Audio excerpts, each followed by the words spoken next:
আফ্রিকার দেশ নামিবিয়া, জনসংখ্যা মাত্র ২৪ লাখ। তৃতীয়বারের মতো টি-20 বিশ্বকাপ খেলতে এসেছে দলটি। অস্ট্রেলিয়া, ইংল্যান্ড, স্কটল্যান্ড, ওমানের সঙ্গে বি গ্রুপে পড়েছে নামিবিয়া। মিশন শুরু হচ্ছে ওমানের বিপক্ষে ম্যাচ দিয়ে। ২০২১ সালে নিজেদের প্রথম আসরে আয়ারল্যান্ড, স্কটল্যান্ড ও নেদারল্যান্ডসকে হারিয়ে সুপার 12-এ উঠেছিল নামিবিয়া। ২০২২ আসরে শ্রীলঙ্কাকে হারিয়ে চমক দেখালো, বিদায় নেয় প্রথম রাউন্ড থেকে। বর্তমান টি-20 র্যাঙ্কিং ১৩ নম্বরে। বাছাই পর্বে ৬ ম্যাচে সবকটিতে জিতেছে তারা।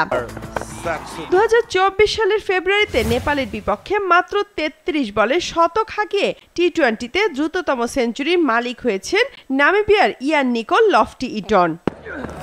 তবে দলটির সবচেয়ে বড় ভরসা ৩৬ বছর বয়সী সাবেক প্রোটিয়া ক্রিকেটার ডেভিড উইজা।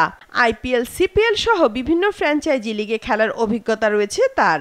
এপ্রিলে ৫ ম্যাচের টি-20 সিরিজে ওমানকে ৩-২ ব্যবধানে হারিয়েছিল নামিবিয়া।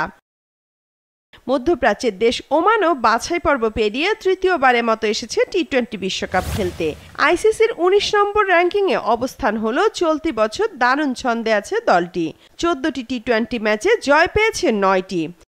স্কোয়াডের বেশিরভাগই ভারত ও পাকিস্তানি বংশোদ্ভূত ক্রিকেটার। চলতি বছর বিপিএল-এর ব্যাটারদের ভুগিয়েছিলেন বাঁহাতি পেসার বিলাল খান। ১০৬ উইকেট পাওয়া অভিজ্ঞ এ পেসার দেশটির সর্বাধিক উইকেট শিকারী।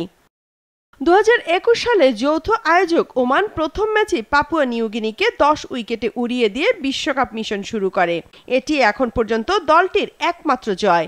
এবারের বিশ্বকাপে সবচেয়ে বেশি বয়সী দলটির নাম ওমান, যাদের গড় বয়স ৩২.৮৭ বছর। ওমানের ১৫ জনের দলে মাত্র ২ জনের বয়স ৩০-এর কম।